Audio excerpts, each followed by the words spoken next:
To encourage activities that increase the connection between human beings and nature. The more they understand nature, the more they're going to be interested in making sure that it is there for future generations. Dr. Curry is referring to what is known as ecotourism. It involves traveling to tranquil, natural areas. With human expansion, these areas are now few and far between. But on the flip side, they are also more accessible than ever. Finding ways to turn the negative aspects into a positive aspect is a really important challenge and opportunity.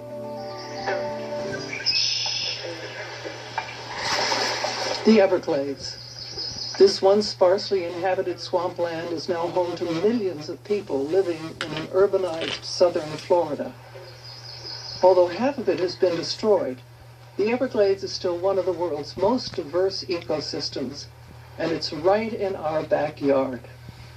The opportunity to see wildlife here is a perfect example of how our actions can have positive impacts. 1,500 miles to the northwest sits Badlands National Park in South Dakota. Shaped over millions of years by wind and water erosion, the park is famous for its unique, rugged landscape, but it's also filled with animals. The mule deer peers across the valley, while a prairie dog burrows underground.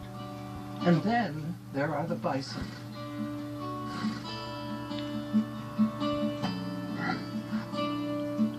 Someone once said of the Badlands, "It's a good place that's gotten a bad name." Anyone who pays a visit to the park would almost certainly agree. Finally, spread out across the states of Wyoming, Montana, and Idaho lies Yellowstone National Park.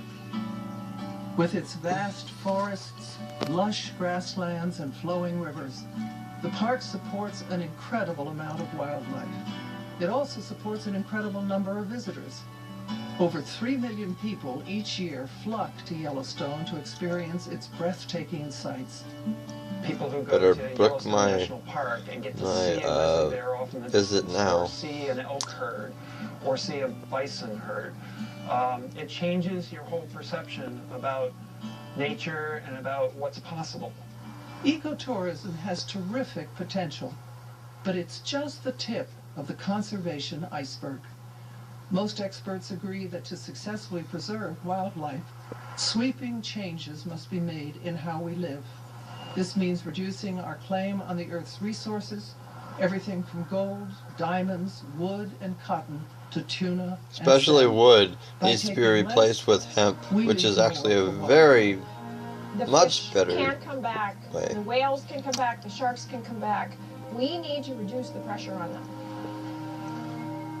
The consequences of ignoring wildlife is that we may end up paying a price down the road that's bigger than we realize. Species are going extinct, hundreds or thousands every year, gone forever. When will we get to the point where the species that are going extinct really start to cause changes in the way nature works that in turn affect us? We don't know the answer to that yet. But the analogy that a lot of conservation biologists use is the popping rivets analogy. So if you think of an airplane where it's held together by rivets, if 1 or 2 rivets fall out, you don't get very upset. The plane still flies. You lose a few more, you might be a little bit worried, but the plane still flies.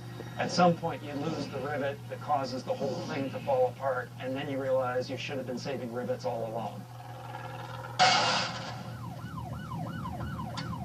On January 15, 2009, U.S. Airways Flight 1549 plunged into the Hudson River. It now seems we could be plunging as well, but our landing may not be so soft. As our actions continue to harm wildlife, they in turn continue to harm us. We need to remember that life is a circle, an intricate web that we must try to keep untangled for the security of both wildlife and ourselves. I'm just a guy who wants to